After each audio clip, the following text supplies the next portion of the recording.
یوټیوب چینل درنو مینهوالو او درنو لیدونکو سلامونه نه کېږي، احترامات مې ومنئ او همداشان د نیکمرغه اختر تودې مبارکیان مې ومنئ. زه صدیقیار منګل یم، تاسو سره حاضر شوی یم. نن د اختر لومړۍ ورځ ده. لکه څنګه چې موږ د تېره ویډیو کې ژمنه کړې وه چې د اختر په شپو ورځو کې به له خلکو سره خبرې کوو، د دوی رسم و رواجونو په هکله، د دوی د اختر په هکله به ورسره غږېږو. دا د یو تن مشر سره مخ شوی یم، غواړم چې د هغه سره څو خبرې اترې وکړم.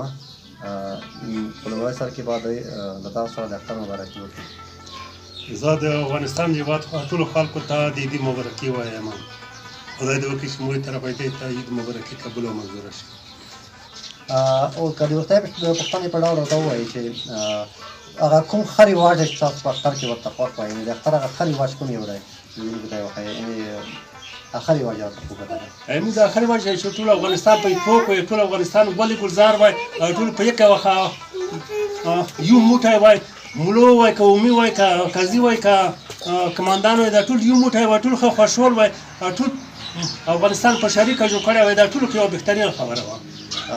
ډېره مننه کوم. په وروستۍ کې کوم لنډ پیغام لرئ؟ زموږ د سینل مایک ستاسو په خدمت کې دی، کوم لنډ پیغام لیدونکو ته لرئ؟ نوره موږ ته پیغام نشته. ټول افغانستان خلکو ته سلام یم، عید مبارکي ورته وایم. ډېره مننه چې له موږ سره راضي شوې، زموږ سره د زړه حواله وکړئ. السلام علیکم. لیدونکو له موږ سره اوسئ، نورو لیدونکو سره هم خبرې اترې لرو. د اختر لومړۍ ورځ ده، اختري د شیدې خپرونه ده. افغان وینز یوټیوب چینل درنو مینهوالو، بیا هم ښه راغلاست. دا د یو بل مشر سره مخامخ شوی یم. په لومړي سر کې به دا درته ځان معرفي کړي او همداشان د اختر مبارکي به درسره شریک کړي. مشره، که زموږ لیدونکو ته ځان معرفي کړي او درته د اختر مبارکي وکړي. السلام علیکم ورحمت الله وبرکاتو.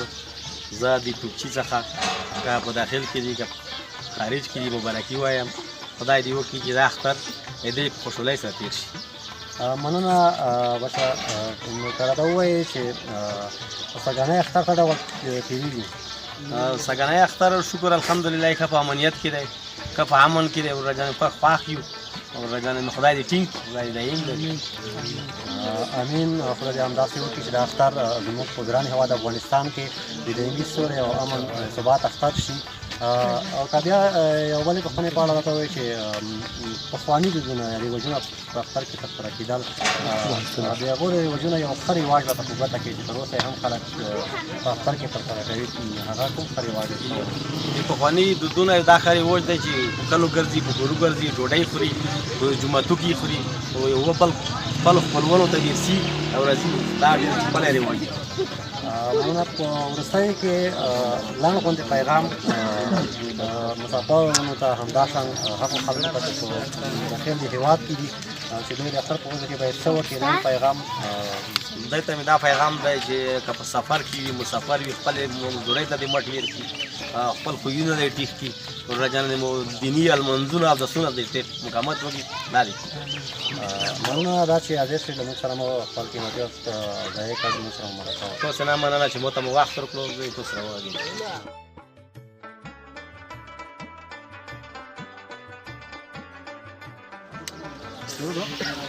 درنو لیدونکو، زموږ د کلي دروند مشر مخور کېږي حاج محمد صاحب سره ولاړ یم.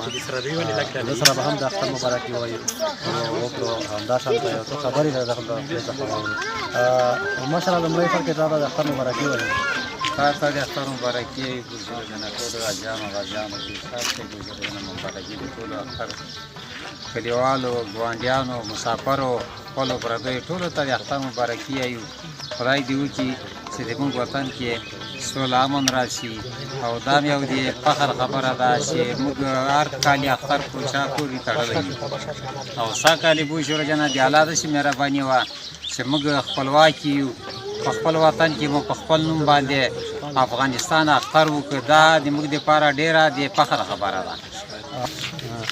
مننه کوم. دا راته ووایه چې تاسو خو مشران خلک یاست، پخوا به اخترونه ترسره کېدل، اخترونو کې به بېلابېلې مېلې وې، بېلابېل دودونه رواجونه به وه. خو د اختر کې هغه یو رواج دی چې یو چا دوستان په خط رسېدلي وي، بیا د اختر په ورځ هغوی ته ورځي، د صلیب پیغام ورکوي، یعنې فاتحه ورته کوي. دا رواج تاسو څه ډول ورته وایي؟ دا ښه رواج دی او که بد رواج؟ دا ښه رواج خو ځکه نه ده، دا د اسلام له خاطره پوه شي. دا صحیح رواج ځکه نه ده چې مړی کال مخکې څه وایي او دوی پوه چې د اختر په ورځ ورشي یو ته هغه مړی ګاره خلاصوي. په کار دا شاید چې څوک خپل خپلوان شاته ورشي کیني راشي او د اختر مبارکي او هغه ورسره وکړي او نور دا د مړي یادول او یا د غم تازه کول دا ښه کار نه ده. نو مقصد دا د شرع خلاف کار ده. په کار دا شاید چې شام تسلي ورسره وشي کیني دا د مړي پروګرام بیخي کې یاد ژوندی اوسئ مسره الله دې زموږ سره مه کموه. دا راته ووایه چې روژه څنګه تېره شوه؟ په روژه کې خو دې غوښه ډډه کړې یاره روژه خو داسې روژه وه چې ډېره بختوره روژه وه. پوه چې ماډل خوراکونه پیدا کېدل، حساب کتاب پیدا کېده. هسې دا خلک یایي چې مثال روژه نه دا به څنګه شي روژه نه سږنه خو داسې ښکلې روژه وه چې ډېره خوندوره وه. هسې دا دوه درې ورځې لږ ګرمي وه نو نور خو ډېره خوندوره وه، ډېره ښه روژه وه. کې موږ حساب نه ده کړی چې څو ورځې وي دا معلومات مو کړی ځکه چې موږ ډېره غلې غونډه لاره ده.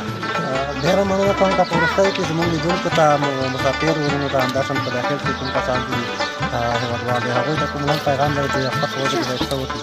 زموږ مایک تاسو ما مسافرو ته مې سلامونه دي د اختر مبارکي بل وطن ته لاړې پوه شي د موږ کلي نه چې کوم لاړې نورو ځایو نه لاړې په سفر تللي پوه شي هغو ته ټولو ته د اختر مبارکي وي. دوی کورونه پرېږدي د پکار د هغې ته خپلې خوارۍ مزدورۍ وکړي په اخلاص سره الله دې په خپله وطن ته په خپل ځاني سره دلته مې دا د ځوانانو نه دا هیله ده چې په یو نوم بل نوم باندې کارونه مه کوئ، خپلې خوارۍ مزدورۍ کوئ، خپل وطن جوړ کړئ، خپل اخلاص وکړئ، کور لپاره یې څه نفقه پیدا کړئ.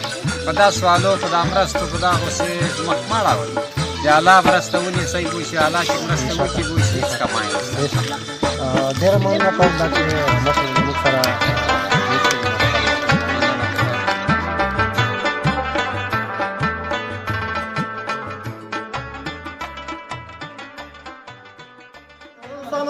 دا چې د غرمې مهاله د غرمې ډوډۍ وخت دی موږ هم مایک کېښودو ته کوو د غرمې ډوډۍ نشي زیارت کوو